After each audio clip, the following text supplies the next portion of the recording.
திரு ஸ்டாலின் தோத்துருக்காரு, அதை எப்படி பார்க்குறீங்க? ஸ்டாலின் தோற்றது ஸ்டாலினுக்கு குளத்தூர் தொகுதி மக்கள் கற்பித்திருக்கிற பாடம். தான் தன்னுடைய மகன் தன்னுடைய பேரன் என்று அண்ணா உருவாக்கிய அறிவியக்கத்தை ஒரு குடும்பத்துக்குள் அடைக்க நினைத்த ஸ்டாலினுடைய குடும்ப அரசியலுக்கு தமிழ்நாட்டு மக்கள் வேட்டு வைக்க முடிவெடுத்தார்கள். அதை குளத்தூர் தொகுதியிலேயே சாதித்து காட்டிய குளத்தூர் மக்கள் வரலாற்றில் இடம்பெற்றிருக்கிறார்கள். ஓட்டுக்கு பணம் கொடுக்காமே ஜெயிச்சிருக்கோம்.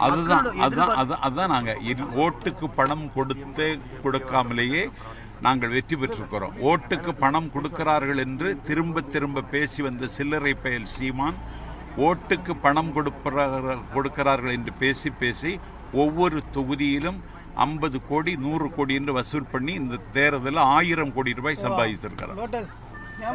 எல்லா தொகுதிகளிலும் டெபாசிட் இழந்திருக்கிறார். 8% பெற்று ரெகனைஸ்டு பொலிட்டிக்கல் பார்ட்டி என்கிற அந்தஸ்தில் இருந்த கட்சி இன்றைக்கு 4% வாக்குகள் வாங்கியிருக்கிறது.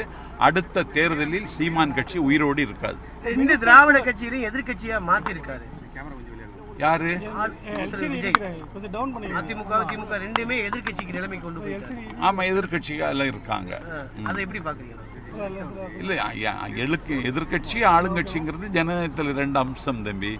எதிர்கட்சியை நான் மதிக்கிறேன், ஏன்னா அவங்க தான் பேரலல் கவர்மெண்ட்டு, அதை நான் மதிக்கிறேன். ஆனால் யார் எதிர்கட்சி தலைவராக வர்றேன்னு தெரியலை. சட்டமன்றத்தை ஆரோக்கியமாக அது ஒரு விவாதங்களின் அரங்கமாக நடத்துவதற்கு எதிர்கட்சி தலைவராக பொறுப்பேற்கிறவர் ஒத்துழைக்க வேண்டும் என்பது என்னை போன்ற கண்ணியமான ஜனநாயகத்தை விரும்புகிறவர்களுடைய எதிர்பார்ப்பு.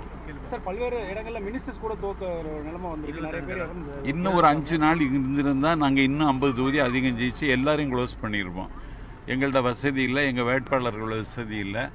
எங்களுக்கு முதல் தேர்தல், அதனால் ஏற்பட்ட கொஞ்சம் தயக்கம், கொஞ்சம் நடுக்கம் எல்லாம் இருந்துச்சு.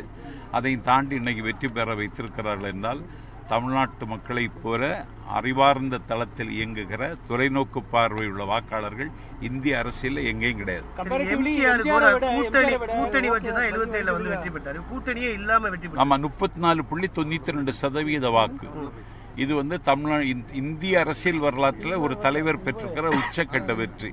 இது வரலாற்றில் என்றைக்கும் பேசப்படும். சினிமா முகத்தில் வாங்கப்பட்ட வாக்குன்ற மாதிரி ஒரு எதிர்கட்சி தரப்புல கூட தொடர் குற்றச்சாட்டுலாம் வைக்க ஆரம்பிச்சிருக்காங்க. சீமான் சினிமாவில் நடித்தவன் இல்லையா? ஸ்டாலின் சினிமாவில் நடித்தவன் இல்லையா? உதயநிதி சினிமாவில் நடித்தவன் இல்லையா? அன்பில் பொய்யாமொழி சினிமாவில் நடித்தவன் இல்லையா?